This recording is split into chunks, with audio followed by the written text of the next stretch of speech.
Welcome back. This is Sleepy Reader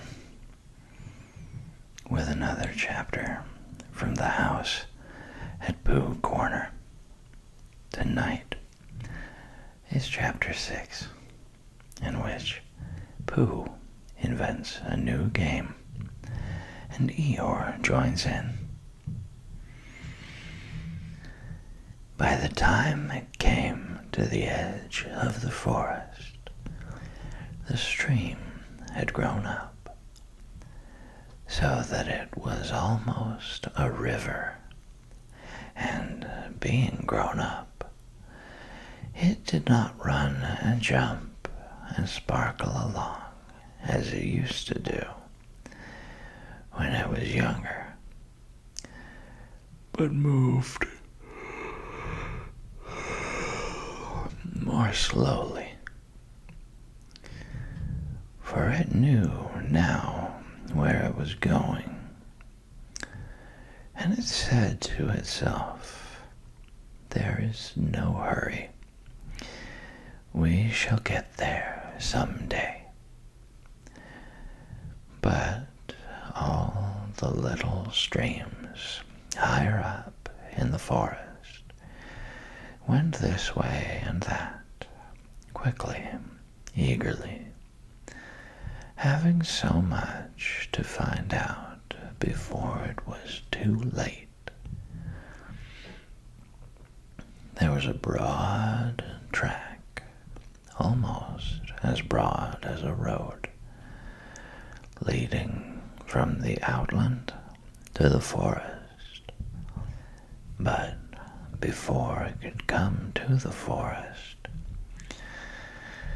it had to cross this river. So, where it crossed, there was a wooden bridge, almost as broad as a road, with wooden rails on each side of it. Christopher Robin could just get his chin to the top rail if he wanted to, but it was more fun to stand on the bottom rail so that he could lean right over and watch the river slipping slowly away beneath him. Pooh could get his chin on the bottom rail if he wanted to, but it was more fun to lie down and get his head under it and watch the river slipping slowly away beneath him. And this was the only way in which Piglet and Roo could watch the river at all, because they were too small to reach the bottom rail. So they would lie down and watch it, and it slipped away very slowly, being in no hurry to get there. One day, when Pooh was walking towards this bridge, he was trying to make up a piece of poetry about fir cones, because there they were, lying about on each side of him, and he felt singy. So he picked a fir cone up and looked at it and said to himself, "This is a very good fir cone, and something ought to rhyme to it." But he couldn't think of anything. And then this came into his head suddenly.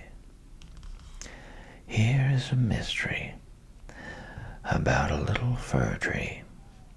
Owl says it's his tree, and Kanga says it's her tree. Which doesn't make sense, said Pooh, because Kanga doesn't live in a tree. He had just come to the bridge, and not looking where he was going, he tripped over something.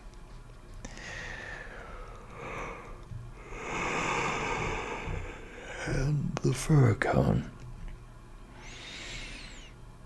jerked out of his paw into the river.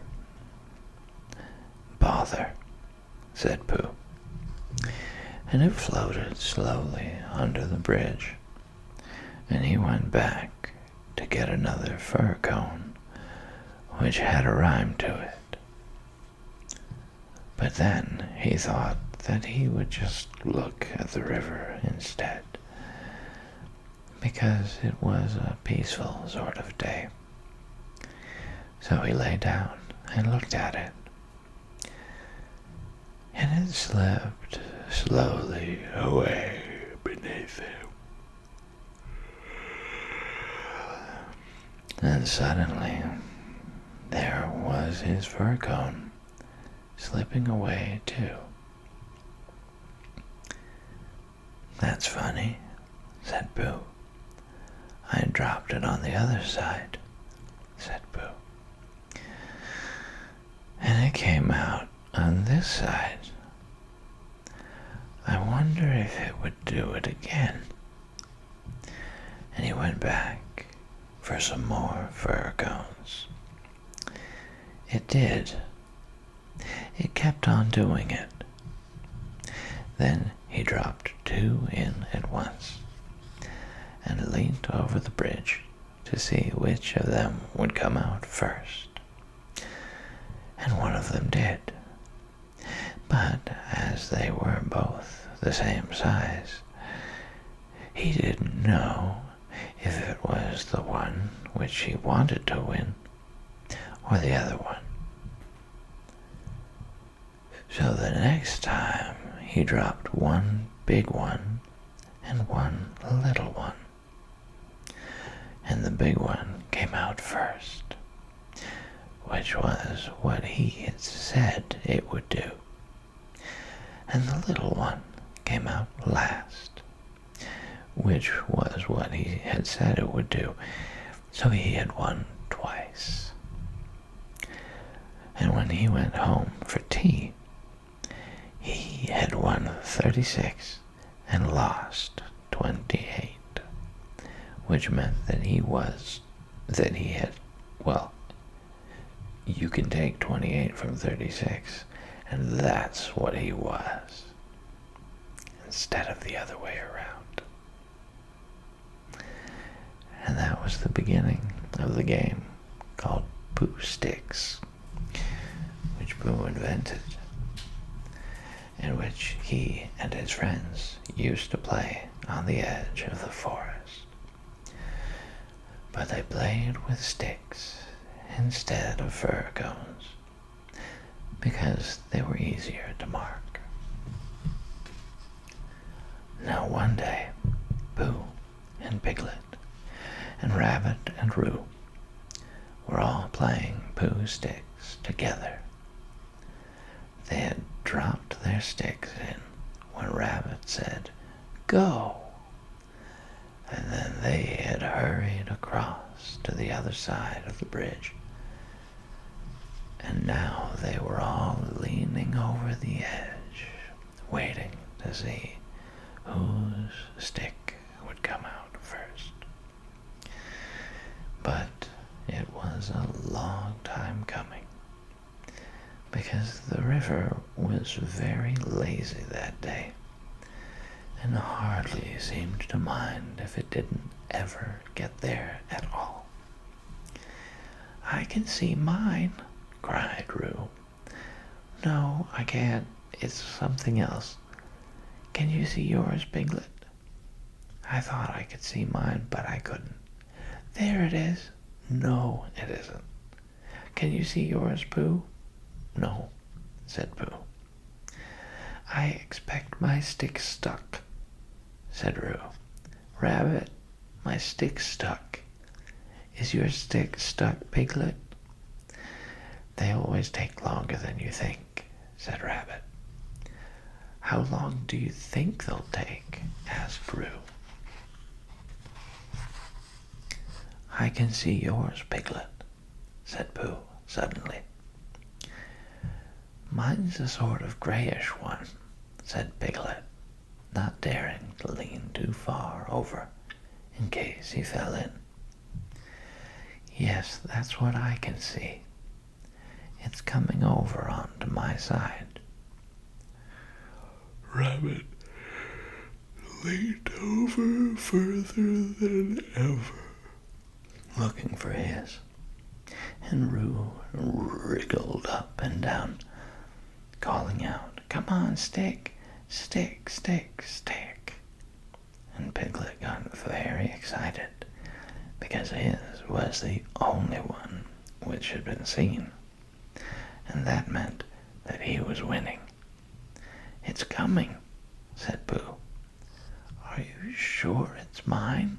Squeaked Piglet excitedly. Yes, because it's gray, a big gray one. Here it comes. A very big gray...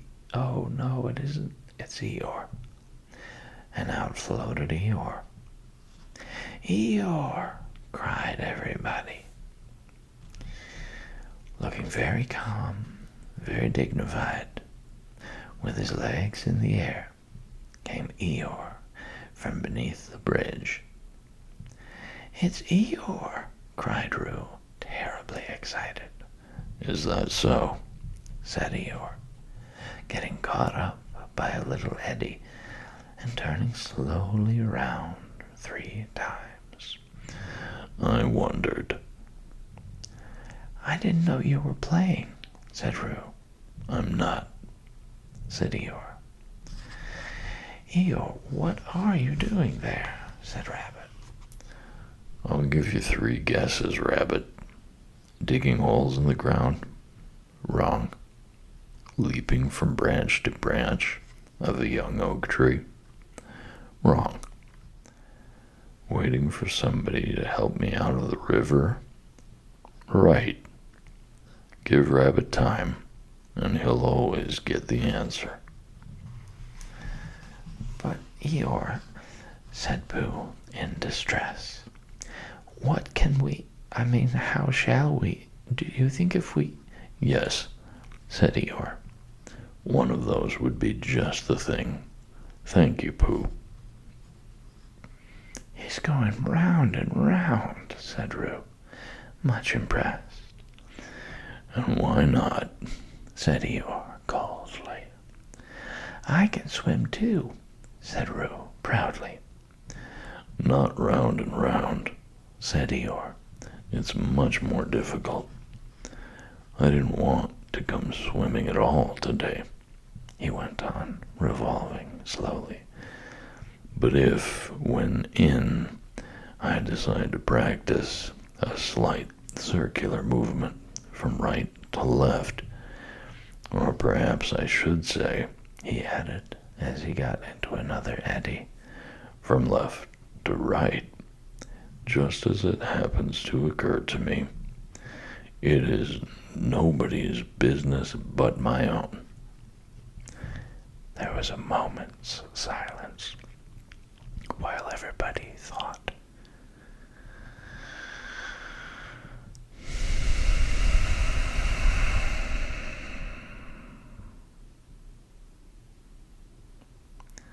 I've got a sort of idea, said Pooh at last, but I don't suppose it's a very good one.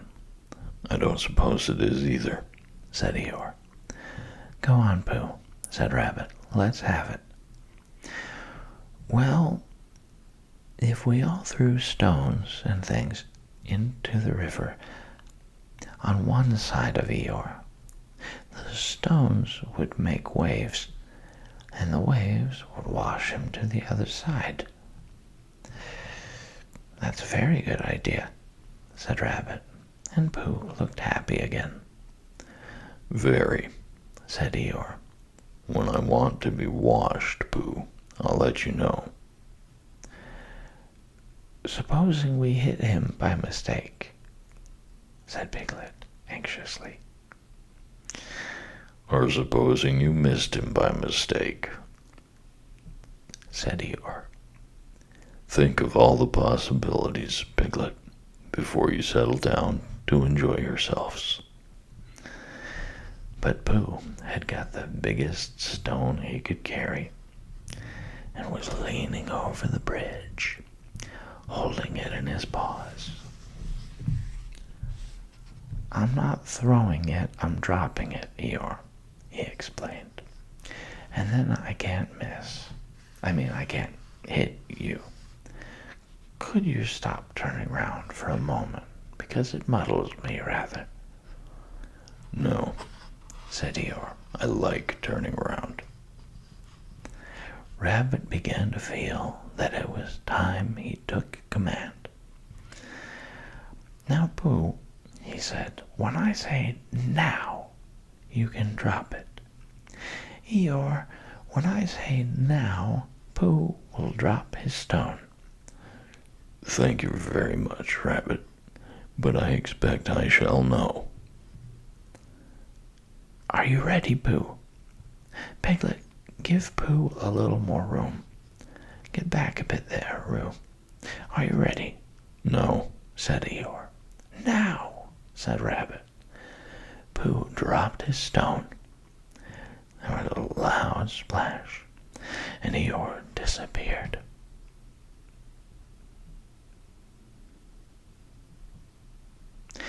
It was an anxious moment for the watchers on the bridge. They looked and looked, and even the sight of Piglet's stick coming out a little in front of Rabbit's didn't cheer them up as much as you would have expected. And then, just as Pooh was beginning to think that he must have chosen the wrong stone, or the wrong river, or the wrong day for his idea, something gray showed for a moment by the riverbank, and it got slowly bigger and bigger, and at last it was Eeyore coming out. With a shout, they rushed off the bridge and pushed and pulled at him, and soon he was standing among them again on dry land. Oh, Eeyore, you are wet, said Piglet, feeling him. Eeyore shook himself and asked somebody to explain to Piglet what happened when you had been inside a river for quite a long time. Well done, Pooh, said Rabbit kindly. That was a good idea of ours. What was? Asked Eeyore. Whooshing you to the bank like that. Whooshing me? Said Eeyore in surprise. Whooshing me? You didn't think I was whooshed, did you? I dived. Pooh dropped a large stone on me, and so as not to be struck heavily on the chest, I dived and swam to the bank. You didn't really, whispered Piglet to Pooh, so as to comfort him. I didn't think I did, said Pooh anxiously. It's just Eeyore, said Piglet. I thought your idea was a very good idea. Pooh began to feel a little more comfortable, because when you are a bear of very little brain, and you think of things, you find sometimes that a thing which seemed very thingish inside you is quite different when it gets out into the open and has other people looking at it. And anyhow, Eeyore was in the river, and now he wasn't, so he hadn't done any harm. How did you fall in, Eeyore? Asked Rabbit, as he dried him with Piglet's handkerchief. "I didn't," said Eeyore. "But how?" "I was bounced," said Eeyore. "Oh," said Roo excitedly. "Did somebody push you?" "Somebody bounced me. I was just thinking by the side of the river, thinking, if any of you know what that means, when I received a loud bounce." "Oh, Eeyore," said everybody. "Are you sure you didn't slip?" asked Rabbit wisely. "Of course I slipped. If you're standing on the slippery bank of a river and somebody bounces you loudly from behind, you slip. What did you think I did?" "But who did it?" asked Roo. Eeyore didn't answer. "I expect it was Tigger," said Piglet nervously. "But Eeyore," said Pooh, "was it a joke or an accident? I mean—" "I didn't stop to ask, Pooh. Even at the very bottom of the river, I didn't stop to say to myself, is this a hearty joke, or is it the merest accident? I just floated to the surface and said to myself, it's wet, if you know what I mean." "And where was Tigger?" asked Rabbit. Before Eeyore could answer, there was a loud noise behind them, and through the hedge came Tigger himself. "Hello, everybody," said Tigger cheerfully. "Hello, Tigger," said Roo. Rabbit became very important suddenly. "Tigger," he said solemnly, "what happened just now?" "Just when?" said Tigger, a little uncomfortably. "When you bounced Eeyore into the river." "I didn't bounce him." "You bounced me," said Eeyore gruffly. "I didn't really. I had a cough, and I happened to be behind Eeyore, and I said—"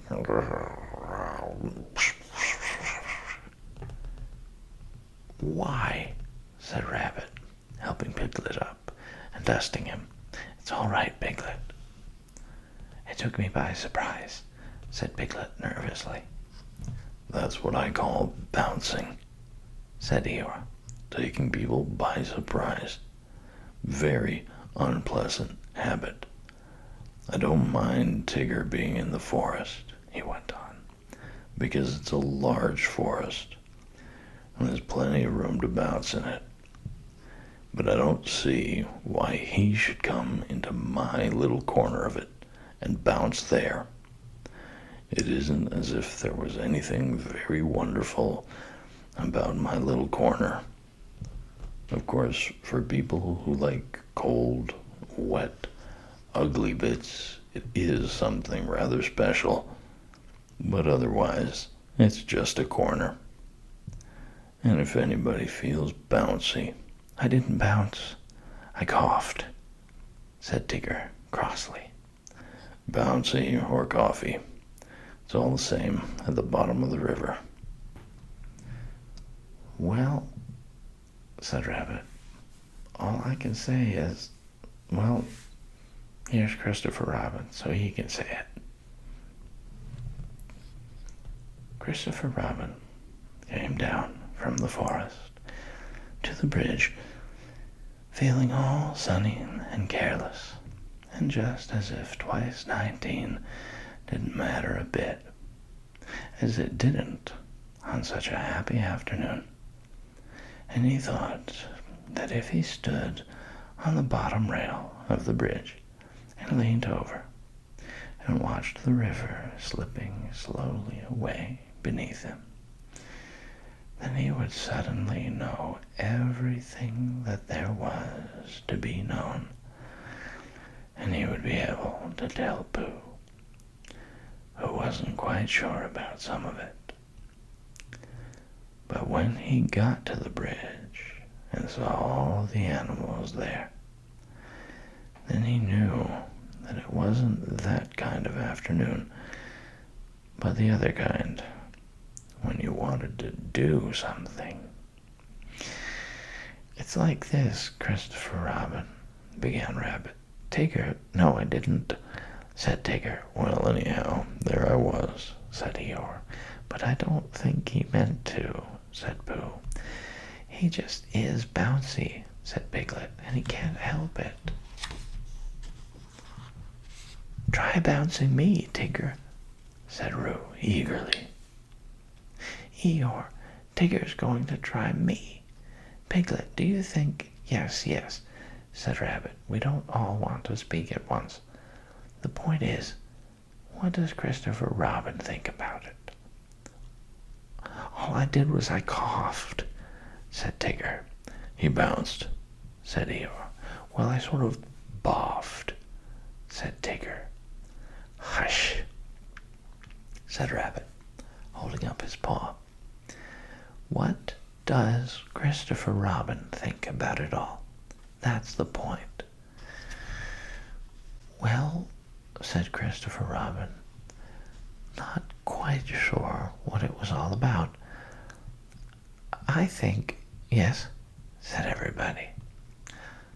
"I think we all ought to play Pooh Sticks." So they did. And Eeyore, who had never played it before, won more times than anybody else. And Roo fell in twice.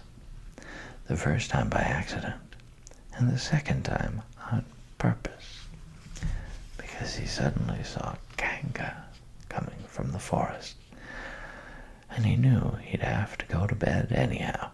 So then Rabbit said he'd go with them, and Tigger and Eeyore went off together, because Eeyore wanted to tell Tigger how to win at Pooh Sticks, which you do by letting your stick drop in a twitchy sort of way, if you understand what I mean, Tigger.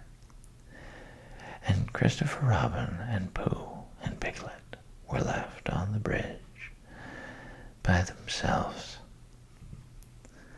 For a long time they looked at the river beneath them, saying nothing.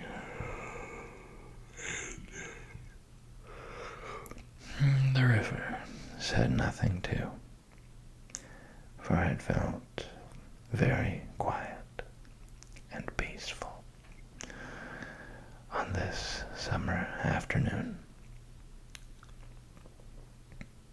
"Tigger is all right, really," said Piglet lazily. "Of course he is," said Christopher Robin. "Everybody is, really," said Pooh. "That's what I think," said Pooh. "But I don't suppose I'm right," he said. "Of course you are," said Christopher Robin.